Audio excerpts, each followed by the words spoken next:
Welcome back to the channel. This is Mycrodex, where Fungimon are Pokemon, but also Beetles, because we have another unboxing video, 2 in a row.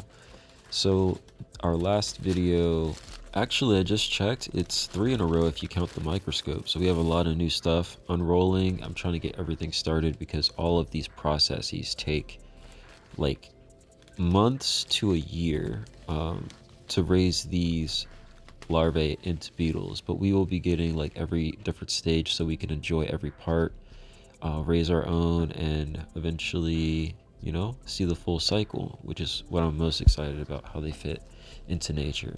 So today we're unboxing. Last time we had rhino beetles, and today, well, rhino beetle larvae, and this time we are unboxing stag beetle larvae. I mentioned that Hollow Knight, a PC game. It's on console too now. Really cool game. It's a platformer. You jump around and make yourself stronger, and it's a dungeon crawler, so it's super cool, and I like the art style. Well, the protagonist, if you can call it that, in that series is a stag beetle, and that's probably the most recent and also the most prominent place where stag beetles have reached me in life. I've always thought they looked cool, especially I think with ants, like them having the pincers. That was like really cool to me. They look like a big wrench, like a big like pliers or something. And stag beetles, that's what they're all about. Half their body sometimes is just a giant pair of scissors, and I think that's super metal, super awesome.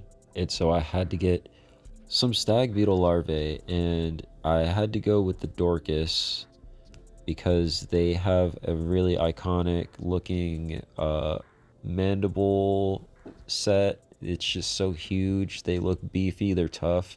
But the biggest thing that attracted me to the Dorcas was they live for over a year, and that's pretty rare in the insect community. The Dorcas can live, some people have said, up to like 3 years if they're taken care of very well. And hopefully we're going to get some offspring. The reason I got 3 is because, this whole like beetle thing is so interesting to me because uh pretty much like when they're larvae, you can't really tell what gender they are until a certain stage, so you're kind of gambling. So if I only got 2 but I wanted a pair, there's a 50-50 chance or so that I'm gonna get a pair. So I got 3, and these things are kind of expensive, so uh, we're sitting on like a good bit of investment, and we're just hoping that we don't get like 3 males or like 3 females. But that would be really cool to have 3 males. Like, that would be super cool. I would just have to go out of my way to find a female for them. And then I'd probably have to get a bunch because once they mate, their lifespan decreases, and I always want some beetles around. So it's kind of a balancing act, trying to breed them but also keep them alive, and making sure they're taken care of. And I plan to put all of my effort into making sure that they're taken care of really well, so I can have like a really strong family line, just like I do with the fungi. And the fungi and the beetles line up perfectly because uh, the beetles eat what I already create, so it's a very good use of time and space. They incubate for long periods of time, just like the fungi do, and they kind of fit into everything that I'm doing, especially on the research side of things. So I find it really interesting to be able to share this experience with everybody. So you can see in the video right now, I'm weighing them out, and I'm not really naming them or anything yet because they're so young. They're gonna go through a really long cycle, and I'm hoping through not frequent weigh-ins, but from taking them out and interacting with them, we get some unique happenings, or they start to differentiate on their own, so I don't have to make up a name for them.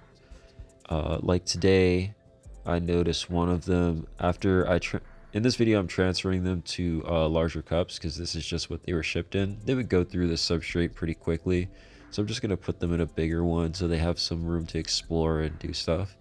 But I was noticing that so the stag beetle larvae have, just like their beetle metamorphosis, they have these really big mandibles. It's like their face is like a giant claw, and I could hear the stag beetle larvae kind of scratching against the cup constantly, like it was bored or something, or I just wanted to gnaw on something a little harder, because right now I only had like some substrate in there. I'm thinking about putting something a little more dense in there so they could like play with that.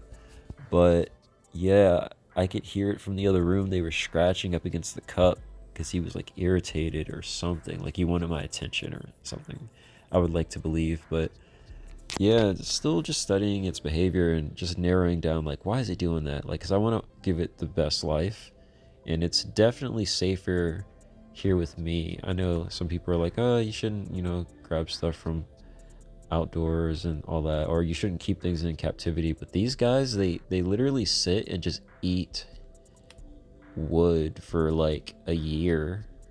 Like, what better place to do that than, I'm his chef. I'm literally making his diet, figuring out what he wants. He's communicating with me in his own way. I'm communicating by changing the substrate and paying attention to his weight, making sure he's passing his stools, all that stuff. Like, I'm pretty much this dude's nurse. Like, it's pretty crazy. So yeah, we're playing around with the Dorcas now.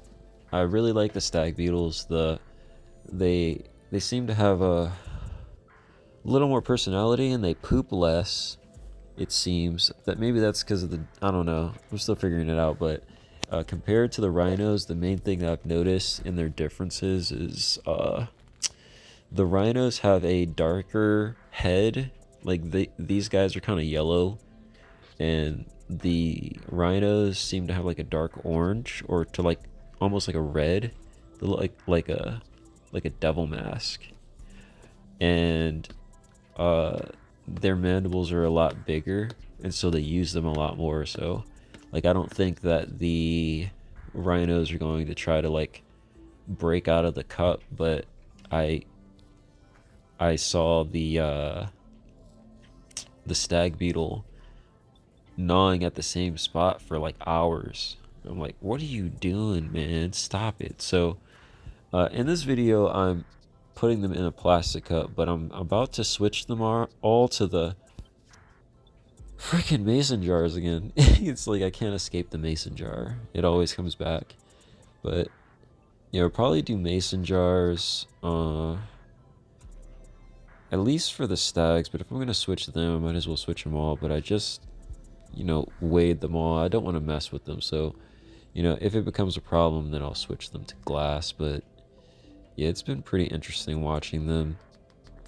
And you can see I'm just switching them from the small little ramekin cups to these 32-ounce cups. And yeah, so if you guys happen to find my channel and you are a beetle breeder, or you are wanting to get into this, definitely drop a comment. I am totally obsessed with this, and there's going to be a lot more content on it and how it ties into like mycology and everything. I'm already making, if you guys are familiar with kimchi, I'm making some kimchi. I'm making flake soil. I've already made some, and most of my beetles are on my own stuff now. So I'm experimenting with that and getting decent results, but I don't have enough data just yet. So I don't want to say like, oh, I'm an expert, but I will be. I can guarantee you, because I'm not going to stop until I've mastered this, or felt like I've mastered it, because that's pretty much what I do with everything. Play around with it, have fun, do a little bit of research, but mostly keep it open. Just like, with a Pokemon like strategy guide, you don't want spoilers really. kind of ruins the experience, but you do want a little bit of guidelines if you get stuck, or just so you're not going in completely blind, just making common mistakes that are just wasting time, because we have limited time. So want to make sure it's being used wisely and that other people are learning. And these videos are a little staggered just so I can get some info before I just go and tell you guys, oh, I'm doing this because of this, because it's all like research. Like, even me doing all this, handling them and stuff, like, this is my first time doing it, so I have to be careful with like, oh, like showing something maybe I don't know what I'm doing. Collect my own data, look back at it. I have to edit these videos anyway. I have to look back at this stuff over and over again, and just making sure that everything is good. But if you guys have any questions, definitely ask me down in the comments. I read every single comment, especially if you guys have a question and you're engaging. I love that stuff. Love that you guys are interested in this, because it's definitely out of left field. Just, hey, we're doing fungi stuff, and then all of a sudden, oh, it's beetle time. But yeah, thank you guys for watching. Be sure to like and subscribe to let me know that you like this stuff, and I'll see you guys super soon. I'm slowly editing and catching up to where I am currently, but yeah, I'm super excited, and I will see you soon.